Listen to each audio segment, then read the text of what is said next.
tidak baiknya sifat pemarah ini, maka bagaimana cara kita memanagenya? Yang pertama, kalau kita mau marah, cepat redam dengan membaca ta'awuz. Cara membacanya begini: tundukkan kepala, bahasa yang pelan, suara yang pelan, usah tengok wajah orang yang kita sedang marah kepadanya. Kira-kira seperti ini. Kita mau marah sama dia, tundukkan kepala, baca A'udzubillahi minasyaitonirrajim. A'udzubillahi minasyaitonirrajim. Berapa kali Ustaz? Sampai marah itu hilang. Dan dibaca ta'awuz, tapi tak juga hilang. Cara yang berikut diajarkan oleh Rasulullah SAW adalah lihat posisi kita sedang marah. Kalau duduk, bawa baring. Tak bisa Ustaz. Udah berbaring saya dah Ustaz, marah juga saya lagi. Bahkan duduk saya Ustaz. Kalau macam itu masih marah juga, kata Rasulullah SAW, falyatawadda. Iza ghadiba ahadukum falyatawadda. Kalau salah seorang kalian marah, kata Rasul, berwudu. Setelah berwudu masih marah juga lagi. Memang pemarah itulah dia. Salat sunat 2 rakaat. Kalau masih marah juga, bawa berzikir setelah salat. Astaghfirullahaladzim, astaghfirullahaladzim. Baca zikir banyak-banyak. Karena zikir itu menenangkan. Ternyata tak juga tenang. Lalu mengapa lagi Ustaz? Tinggalkan orang yang kita sedang marah tadi. Usah nengok wajah dia, pergi kita. Kemana pergi Ustaz? Ali bin Abi Thalib pernah marah kepada Fatimah. Lalu kemana Ali pergi? Ke masjid. Bismillahirrahmanirrahim. Jemaah tamu Allah yang mulia, pada subuh yang berlimpah barokah kali ini kita akan menyampaikan kisah singkat dan mengambil ibrah serta hikmah dari kisah itu. Kisah ini ada dalam kitab Al-Wa'iz Al-Usfuriyah, ditulis oleh Muhammad bin Abu Bakar Al-Usfuri. Kitab ini kumpulan cerita tentang para ulama. Pada subuh yang berlimpah barokah kali ini kita nak sampaikan kisah yang ada dalam buku tersebut berkaitan dengan seorang ulama yang sangat soleh, bertakwa serta zuhud, yang namanya sangat familiar di telinga kita orang-orang Nusantara, yaitu Ibrahim bin Adham. Beliau ini lahir tahun 718 Masehi, wafat tahun 782 Masehi. Beliau ini asli keturunan Arab, lahir di Balkhan, Khurasan, sekarang negara Afghanistan. Beliau ini keturunan raja, penguasa, dan dia sebenarnya juga adalah seorang penguasa kaya raya. Tetapi hidupnya berubah 180 derajat. Dia tinggalkan kuasanya, dia tinggalkan harta bendanya, lalu mengembara mencari ilmu, menuntut ilmu ke berbagai negara, termasuklah di Arab Saudi itu sendiri, tepatnya di kota Madinah, di kota Makkah, di Syam waktu itu. Dan beliau setelah menuntut ilmu tersebut lalu mengamalkan ilmu, maka menjadi orang yang sangat soleh, beriman, bertakwa dan zuhud di dalam menjalani kehidupan. Kaum muslimin, kaum muslimat, saudaraku yang berbahagia, beliau ketika jadi orang kaya memiliki banyak budak, kurang lebih 72 orang budak. Begitu dia berpisah dengan segala kemewahan dunia dan dia bertaubat, Lalu budak-budak tadi pun dimerdekakan semuanya. Jemaah tamu-tamu Allah yang berbahagia, ini pilihan hidup yang tak banyak bisa dilakukan oleh orang saat ini. Jemaah tamu-tamu Allah yang berbahagia, pada suatu ketika Ibrahim bin Adham ini melihat salah seorang dari mantan budaknya itu dalam keadaan mabuk berat. Maka ketika itu didekatinya lah mantan budak tersebut yang sekarang sudah dimerdekakannya. Lalu dalam keadaan antara sadar dan tak sadar, apa kata budaknya tadi? Antarkan aku ke rumah. Maka Ibrahim bin Adham mengantarkan mantan budaknya tersebut, tapi bukan ke rumah. Kemana dia antarkan? Ke kuburan. Kaum muslimin, kaum muslimat yang berbahagia, diletakkannya lah mantan budak itu di kuburan. Kemudian waktu terus berjalan, semakin sadar, lalu terkejut mantan budaknya tadi. Kenapa Ibrahim bin Adham ini mengantarkan dia ke kuburan? Maka jemaah kaum muslimin, kaum muslimat yang berbahagia, tanpa banyak tanya, dipukullah oleh mantan budaknya ini Ibrahim bin Adham dengan pukulan yang bertubi-tubi. Apa kata mantan budaknya tersebut? Aku meminta supaya engkau antarkan aku ke rumah, tahu-tahu kau antar aku ke kuburan. Maka inilah yang pantas untuk kau dapatkan, sambil memukul Ibrahim bin Adham. Lalu apa kata Ibrahim bin Adham? Rumahmu itu rumah fata morgana, rumah yang mungkin tak lama lagi akan kau tinggalkan. Sementara kuburan ini rumah yang tak lama lagi akan kau tempati dalam waktu yang lama, bahkan lebih lama dari rumah sekarang. Mendengar itu, maka mengapa mantan budaknya ini menambah pukulan ke Ibrahim bin Adham tadi? Kaum muslimin, kaum muslimat, tamu-tamu Allah yang berbahagia, apa yang diucapkan oleh Ibrahim bin Adham ketika sedang dipukul? Ya Allah, ampuni orang ini. Ya Allah, ampuni orang ini. Ya Allah, ampuni orang ini. Itu yang dia ucapkan selama kena pukul tadi. Kemudian kaum muslimin, kaum muslimat, datanglah mantan-mantan budak yang lain. Ada beberapa orang datang ketika itu melerai. Orang mabuk, kalau sadar tentu belum sadar betul. Apa kata mantan budak yang lain? Kau tak tahu siapa yang kau pukul ini. Coba kau tengok baik-baik mukanya. Siapa yang sedang kau pukul ini? Ini adalah Ibrahim bin Adham yang dulu engkau budaknya dan sekarang telah dimerdekakannya. Maka menangislah mantan budak tadi. Dia peluk Ibrahim bin Adham dan dia minta maaf. Lalu mantan-mantan budaknya itu pun bertanya, Tuan Syekh ketika kena pukul, kenapa justru mendoakannya agar Allah mengampuni dosanya? Iyalah, karena dia telah berbuat salah kepadaku. Orang yang berbuat salah itu dimaafkan. Lalu kenapa Syekh memohon ampun kepada Allah untuk dirinya?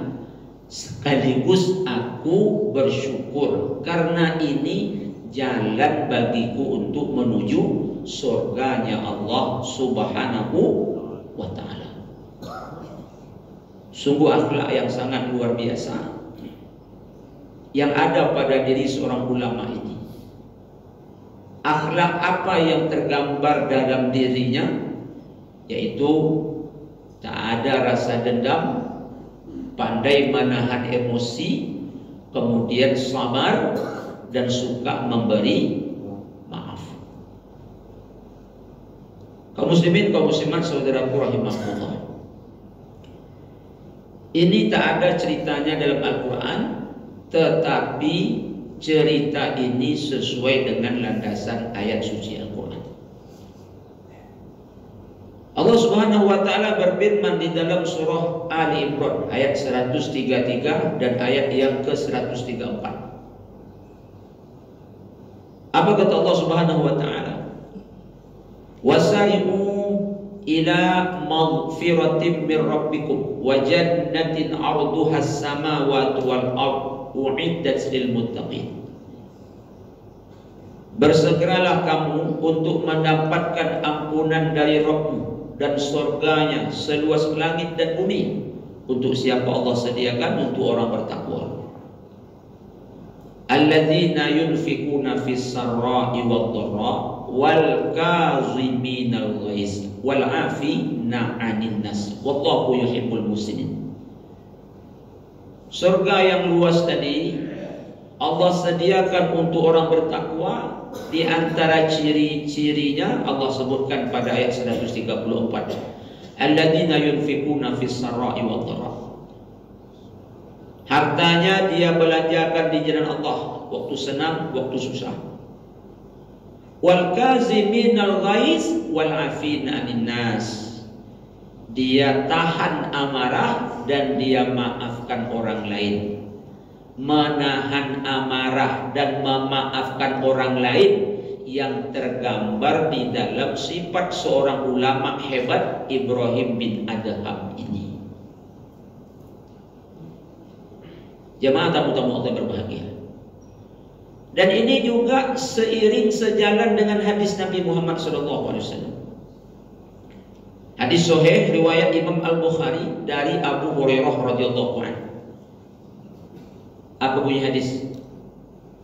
Anna rajulan ja'a lin nabiyyi sallallahu alaihi wasallam qala ya Rasulullah awsini qala la taghdab faraddada miraran qala la taghdab. Dalam hadis riwayat Imam Al-Bukhari ini dari Abu Hurairah radhiyallahu an, seorang lelaki datang kepada Nabi Muhammad sallallahu alaihi wasallam. Apa kata laki-laki yang datang kepada Nabi Muhammad sallallahu alaihi wasallam? Ausini ya Rasulullah. Beri aku nasihat ya Rasulullah. Maka Rasulullah sallallahu alaihi wasallam menyampaikan kepada lelaki ini nasihat satu kata, bukan satu kalimat. Kalau kalimat lebih panjang, satu kata. Apa nasihat Nabi Muhammad SAW kepada laki-laki tersebut? La taghdab. Jangan pemarah. Qala la taghdab. Faraddada miraran. Qala la taghdab. Nasihatnya cuma satu kata, tapi Nabi ulang-ulang. Jangan marah, jangan marah, jangan marah. Sebanyak itu nasihat, tapi yang disampaikan Nabi kepada lelaki itu satu kata saja, kau jangan pemarah. Tentu nasihat ini juga untuk kita semua umat Nabi Muhammad SAW. Jamaah tamu-tamu Allah yang berbahagia.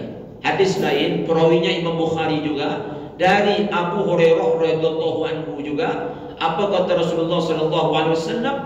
Laisa syadid bisur'ah. Orang yang baga itu bukan orang yang kuat berkelahi, seperti mantan budaknya tadi. Bertubi-tubi tumbuknya ke arah Ibrahim bin Adham. Kata Nabi, bukan itu orang yang baga. Kalau kelahi menang terus, buku tumbuknya besar. Taekwondo dia jagonya. Silat dia juga. Ada 5 macam jenis bela diri yang dikuasainya. Pokoknya kalau orang kelahi lawan dia menang terus. Kata Nabi, bukan itu orang yang kuat. Innama syadid, sesungguhnya orang yang kuat itu allazi yamliku nafsahu indal ghadab, orang yang bisa menahan dirinya ketika dia nak marah lalu tak jadi marah, ketika nak membalas dia tak jadi membalas. Kata Rasulullah SAW, itulah orang yang kuat, itulah Ibrahim bin Adham.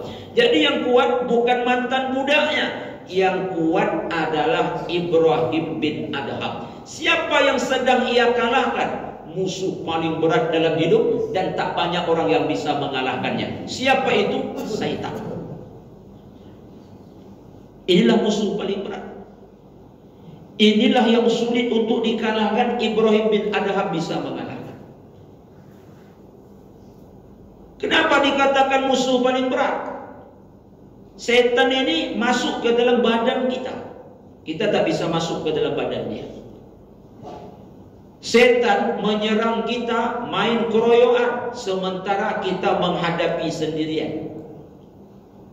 Kemudian setan ini sudah punya banyak pengalaman. Dia profesional dan proporsional mengalahkan banyak orang.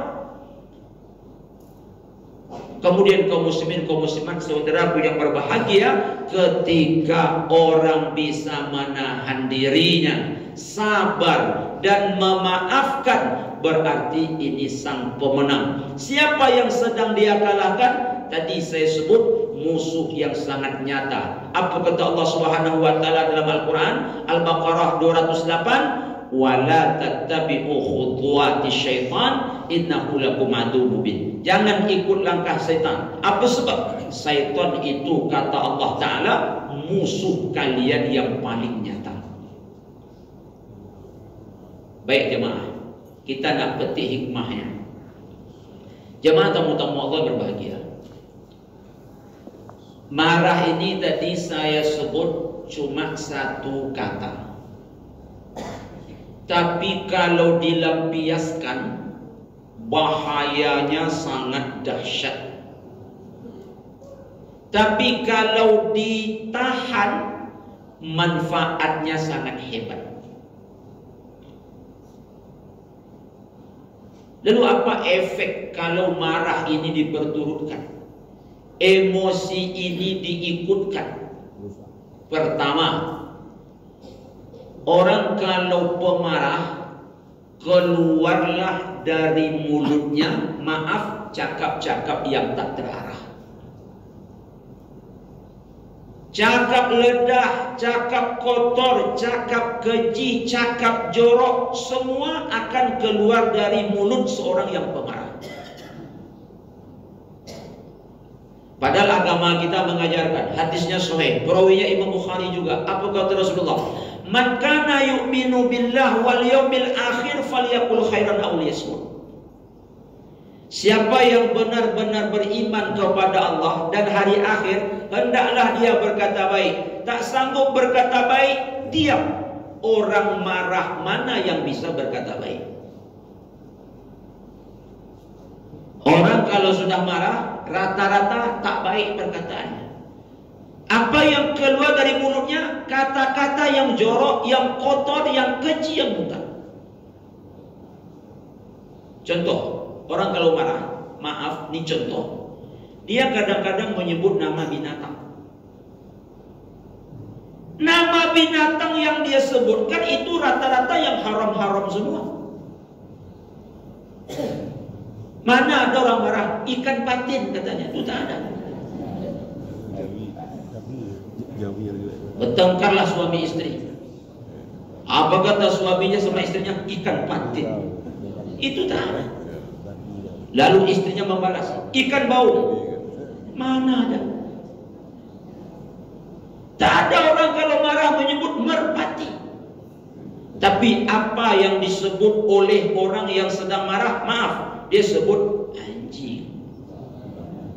Dia sebut maaf, babi. Dia sebut kera.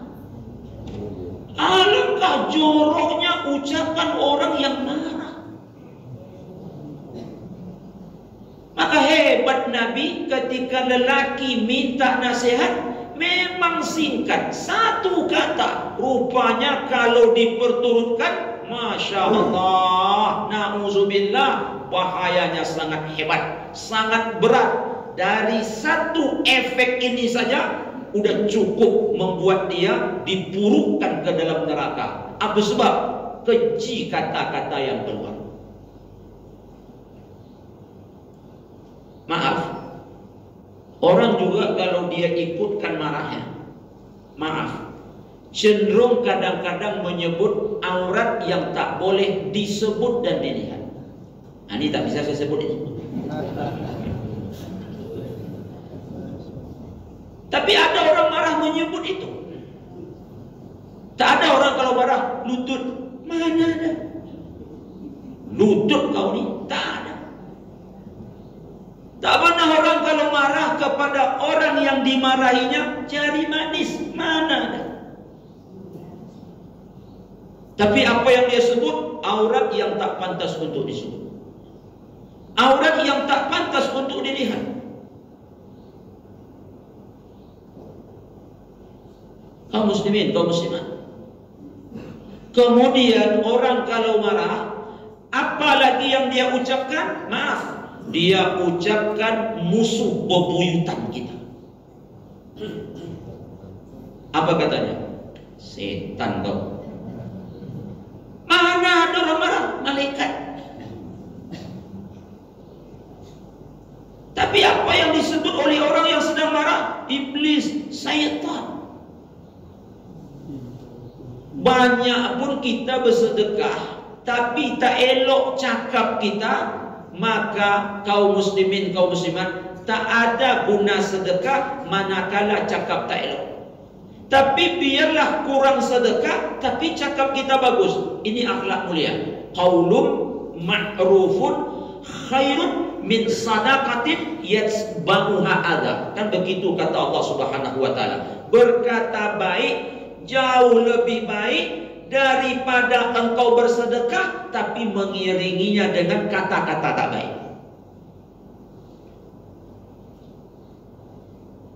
Kaum muslimin, kaum muslimat, tamu-tamu Allah yang berbahagia. Ini efek pertama kalau orang memperturutkan marah. Dan efek pertama ini saja sudah sangat luar biasa besar dosanya. Yang kedua, orang kalau mengikut marah, maaf, akan berubah wajahnya seketika. Ganteng dia, begitu marah, berubah gantengnya. Apalagi tak ganteng. Cantik dia, marah dia ketika itu, hilang cantiknya. Apalagi tak cantik.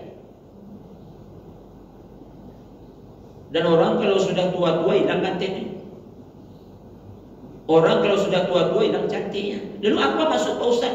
Kalau sudah tua, usah pemarah, makin jelek nampaknya.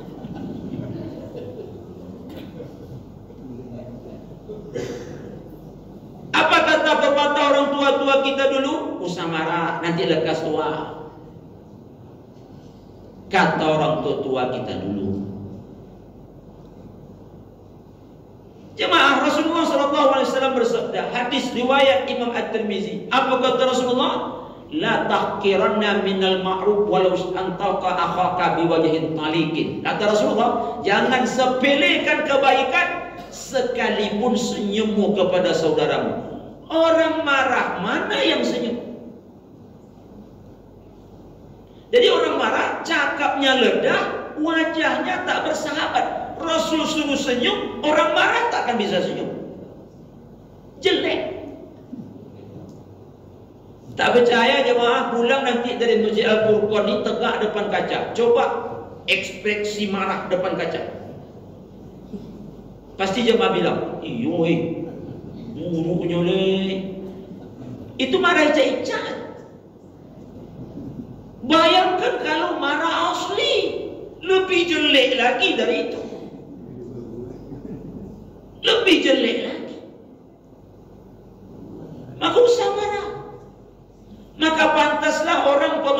dijauhi oleh siapa? Oleh saudaranya. Bahkan dijauh oleh istri dan anaknya. Kenapa mereka itu menjauhi? Satu, cakap tadi. Yang kedua, memang pantas untuk dijauhi. Menakutkan. Yang ketiga, orang kalau pemarah, efek yang ketiga adalah hatinya akan membenci. Hatinya akan menghilangkan rasa sayang. Hatinya akan berdendam dan lain-lain sebagainya. Mulut udah diam memang, tapi hati kadang-kadang marahnya berkepanjangan. 4, 5, 6 tahun masih marah juga lagi. Ini yang paling bahaya. Mulut dah diam, tapi hatinya masih menyimpan rasa yang tak enak. Sehingga gara-gara marah putus tali silaturahmi, gara-gara marah putus yang namanya rasa kasih sayang. Tapi yang ada adalah benci, dendam dan dendam. Dalam hati siapa? Dalam hati orang pemarah.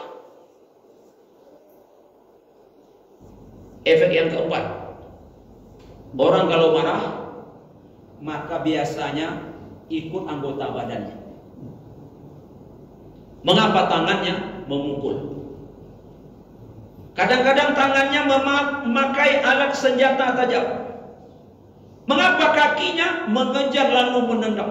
Kalau kita tonton berita di televisi tiap hari, ada saja berita kematian, penyebabnya marah. Suami istri bertengkar, anak jadi sasaran, 4 orang tewas karena marah. Anak dia dengan anak orang lain cuma ada masalah sikit, emosi ayahnya, dibanting anaknya, mati. Coba kita tengok dalam televisi, kalau ada suami bunuh istri, istri bunuh suami, orang tua bunuh anak, anak bunuh orang tua, itu semua karena marah. Karena orang kalau sudah marah, tangannya, kakinya, anggota badannya akan membahayakan, memukul. Mengapa? Menendang. Mengapa? Menginjak. Terjadi kematian. Hebatnya lagi, kadang-kadang tak lepas marahnya ke orang, dia justru membunuh dirinya sendiri. Sehingga apa yang terjadi? Dosa besar. Salah satu di antara sekian banyak dosa besar adalah membunuh orang yang tak dibenarkan di dalam Islam, kecuali ada alasan yang hak. Jadi kalau pemarah berkumpul jenis-jenis dosa besar. Qauluz zur, berkata kotor, dosa besar. Menganiaya orang, dosa besar. Membunuh orang, dosa besar. Efek kelima, kalau seseorang sudah marah, ternyata di samping membahayakan orang yang dia marah kepadanya, juga membahayakan diri sendiri. Apa itu Pak Ustaz? Stroke. Apa itu Pak Ustaz? Tensi naik. Apa itu Pak Ustaz? Gula darah naik. Apa itu Pak Ustaz? Kenalah penyakit kanker. Diabetes. Betul.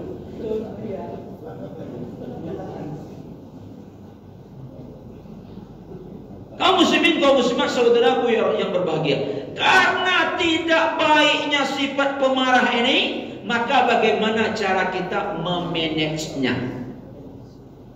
Yang pertama, Rasulullah SAW mengajarkan dalam hadis, kalau kita mau marah, cepat redam dengan membaca ta'awuz.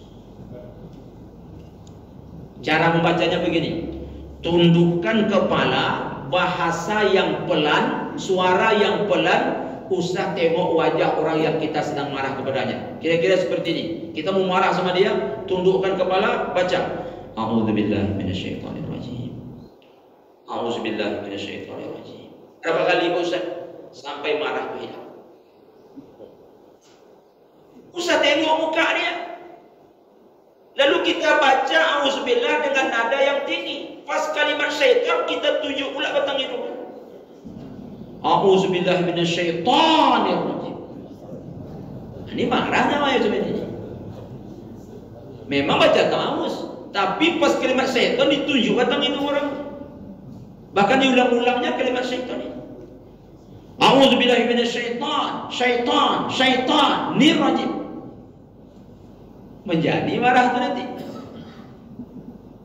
Bukan begitu cara membacanya. Pelan, tundukkan muka, usah tengok wajah orang yang kita marah.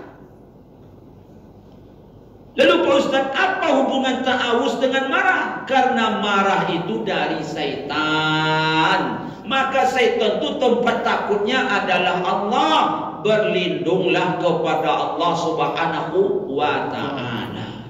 Dan ta'awuz itu pun zikir. Dengan zikir akan mendatangkan ketenangan hati. Ala bizikrillahi tatma'innul qulub. Begitu kata Allah Subhanahu wa ta'ala. Baca ta'awuz. Kaum muslimin, kaum muslimat, kalau sudah dibaca ta'awuz redam, alhamdulillah. Kalau belum, macam mana?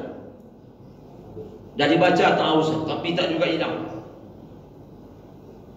Cara yang berikut diajarkan oleh Rasulullah SAW adalah lihat posisi kita sedang marah.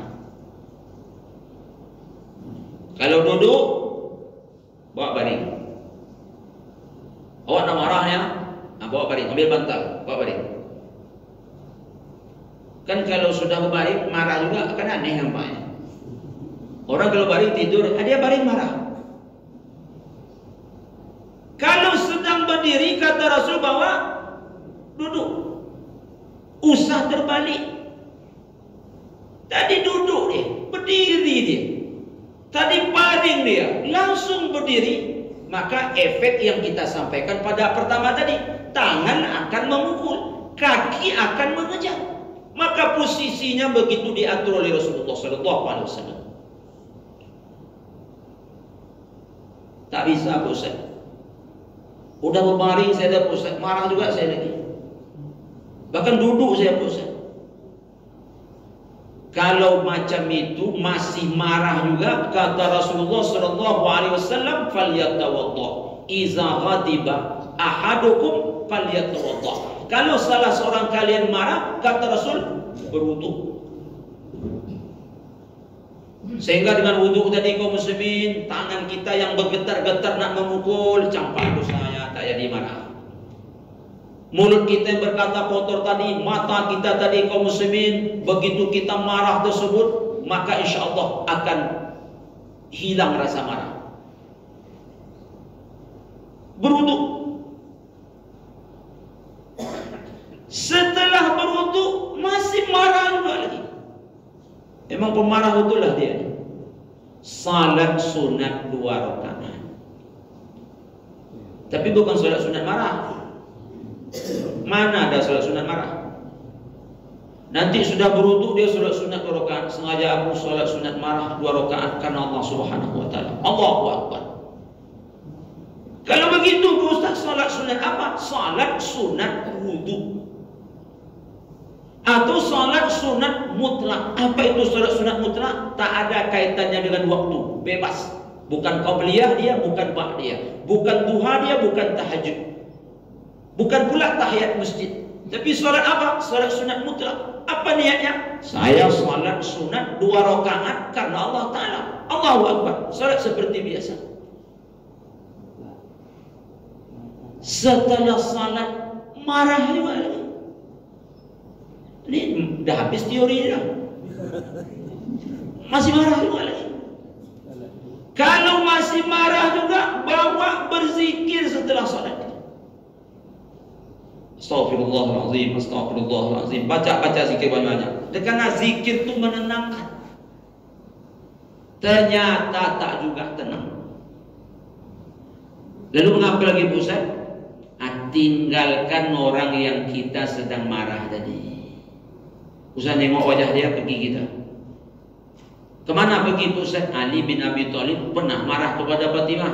Lalu kemana Ali pergi? Ke masjid. Sampai ke masjid, Nabi pun masuk ke masjid, nampak Ali dalam masjid. Lalu apa Ali? Ali pun berterus terang, ada masalah dengan Fatimah ya Rasulullah. Ayo balik lagi. Pas sampai ke rumah, hilang marah. Ya kalau ada nanti jemaah yang bapak tu lama di masjid, mungkin amalkan kaji pagi ini.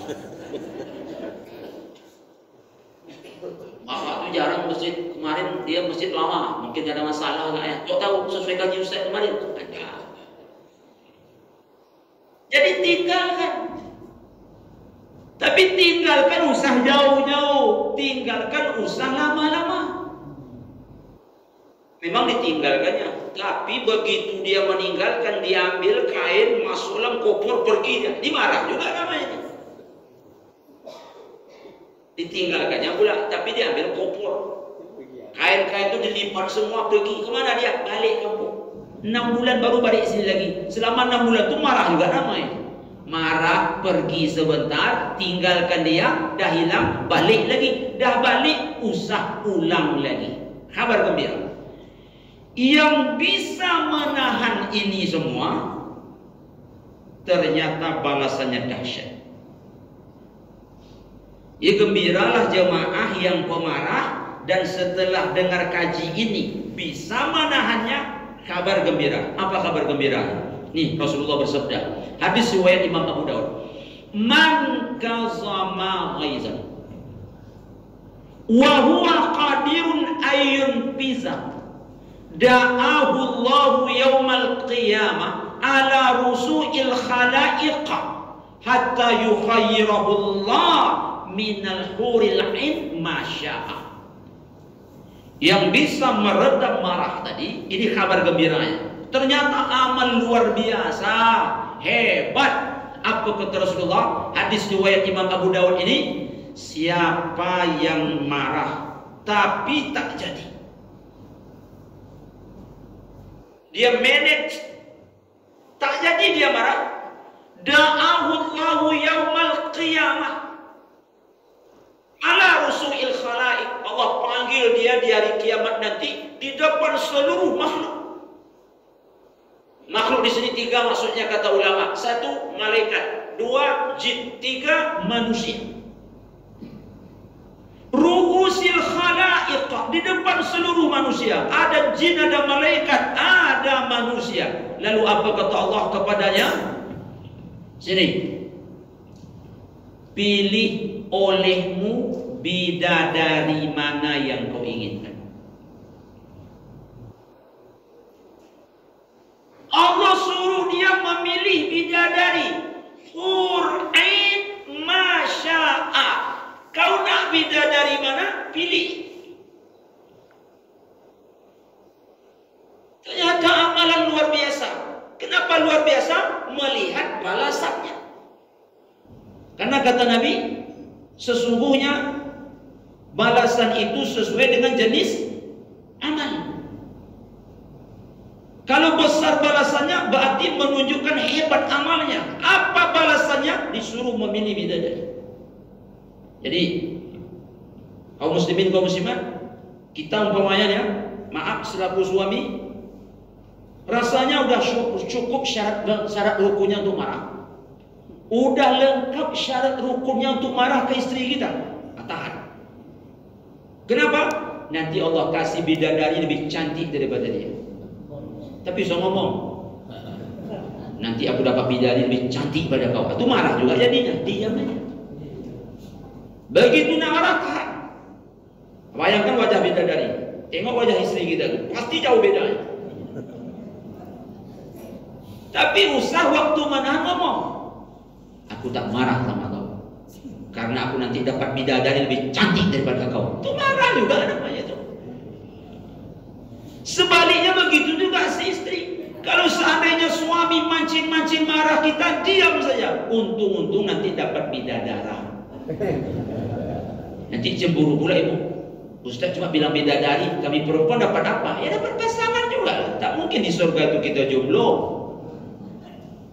Makanya kaum muslimin, kaum muslimat, cocok juga dengan ayat yang kita baca pada pembukaan tadi. Wal kaziminal ghaiz wal afina 'anil nas. Ini siapa ini? Orang bertakwa. Apa balasannya? Surga. Jemaah tamu-tamu Allah berbahagia. Ada 3 jenis marah. Ada 3. 1, paling pemarah. Tak ada pasal marah. Awak mandang sama dia, mangang jadi dia. Ini pemarah betul jadi. Awak senyum sama dia, mangang senyum. Payah orang seperti ini. Awak tak tengok, dia marah juga. Awak nengok, dia tanya juga. Ada orang seperti ini terus? Ada. Pemarah betul. Terlalu pemarah tak boleh. Apa penyebab? Hilang akal sehat dan akan membinasakan agama. Tak boleh pemarah betul. Pemarah betulnya apa contohnya? 1, masalah sikit tapi marahnya banyak. Yang kedua, masalahnya kecil tapi marahnya besar. Apa maksud sangat pemarah ini?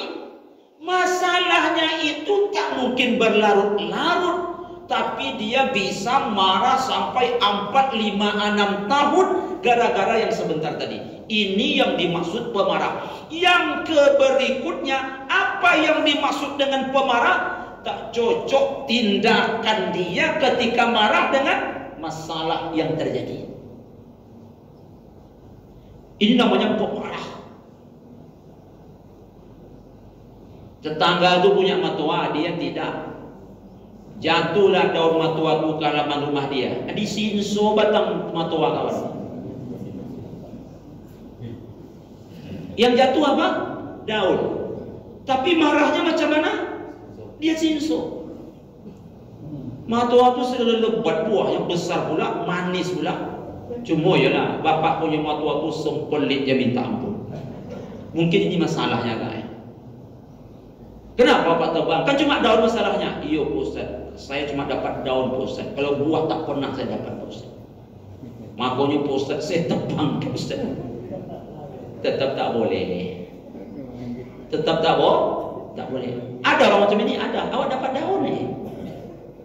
Kalau daun campak macam tak nampak dia. Tapi kalau buah nampak, dicarinya sampai dapat. Memang ditebang tu lah obatnya. Ini namanya pemarah betul. Tak boleh. Masalah sikit saja.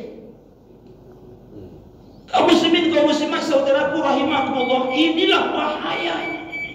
Yang kedua, tidak pula pandai marah. Ini tak elok juga. Yang tadi tak tanggung pemarah. Kalau ini memang tak pandai marah langsung, ini tak elok juga. Mana bini apa Pak? Dah 3 hari tak ada Pak? Entah tak ke mana, entah lah. Tak ada risau-risau ni.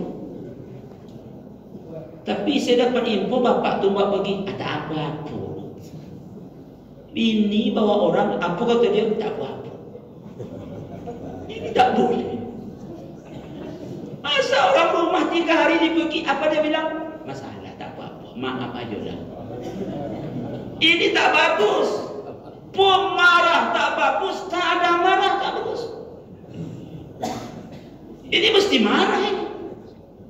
Karena marah kita sudah beralasan. Apa alasan kita marah? Allah. Apa maksud alasan marah Allah? Ini Allah marah. Ketika Allah marah, kita harus ikut marah. Marah Allah itu. Orang rumah kita pergi sama laki-laki, Allah marah. Kita pun mesti marah. Tapi kalau tak pemarah tak bagus. Kita kalau tak marah nanti dihina oleh orang. Kita kalau tak pemarah nanti lemah di mata orang. Akhirnya kita tak dihargai. Jadi kalau begitu Ustaz, yang bagus yang mana? Yang nomor 3, tengah-tengah di antara keduanya. Profesional, proporsional. Ini yang payah ini. Profesional. Sesuai dengan kejadian marah. Lalu apa profesional itu? Sesuai kadar, tak berlebih-lebihan. Contoh nih, saya kepala perusahaan, tak masuk-masuk anak buah saya, mesti marah saya. Kalau tak marah nanti tumpang perusahaan saya. Pak, anak buah Pak udah 3 minggu tak masuk-masuk. Ada apa? Mesti saya SP dia, SP1, SP2, SP3. Awak guru, kemudian kepala sekolah ini, guru tak masuk-masuk, marah. Panggil dia. Mesti marah, tapi profesional, proporsional. Begitu guru tak masuk-masuk, panggil. Mulai hari ini ya, kau sudah datang lagi. Itu tak profesional, berhenti langsung. Kaum muslimin, kaum muslimat, tapi maksud marah profesional di sini dicontohkan oleh para sahabat dan oleh Rasulullah. Apa itu marah profesional? Marah yang berkaitan dengan syariat. Itu tiada maaf, mesti marah. Tapi kalau berkaitan dengan pribadi, itulah maaf. Itu maksud marah profesional kata ulama, yang berkaitan dengan syariat. Yang membuat Allah marah, kita marah. Tapi kalau urusan-urusan pribadi, tiada kata yang paling mulia kecuali wal kaziminal ghaiz wal afina 'anil nas. Imam Ali bin Abi Thalib, kita mungkin sudah tahu ceritanya, ketika dalam perang main pedang tak tumbang lawannya, ketika nak dicucuk lawannya ini, kan jihad itu, pahalanya besar itu, meludahlah lawannya tadi, kena muka Ali bin Abi Thalib, dia tahan pedang itu. Kenapa dia tahan tak jadi nusuk? Takut tusukannya tak lagi bernilai jihad karena Allah, tapi karena apa? Hawa nafsu. Apa sebab? Emosi, karena meludahi wajahnya. Bayangkan, dalam keadaan perang masih profesional, nak nyucuk ya lagi, akan nak ludah, tertahan itu. Kenapa Ali tak jadi kau cucuk di ludahnya aku? Aku takut nyucuk dia penyebab aku kena ludah. Bayangkan pandainya mereka memanage rasa marah mereka. Allah. Kaum muslimin, kaum muslimat, saudaraku rahimahumullah. Maka ini adalah sifat mulia yang apabila ada pada diri seseorang, dia mesti untuk mengarahkannya. Marah fitrah, tak ada manusia kecuali punya sifat ini semua. Tetapi kaum muslimin, kaum muslimat, mesti untuk kita pandai memain-mainkannya. Baik jemaah tamu-tamu Allah berbahagia, kita udah lama tak pakai tanya jawab ini. Kalau ada jemaah nak bertanya, silakan. Kalau bisa kita jawab, kita jawab.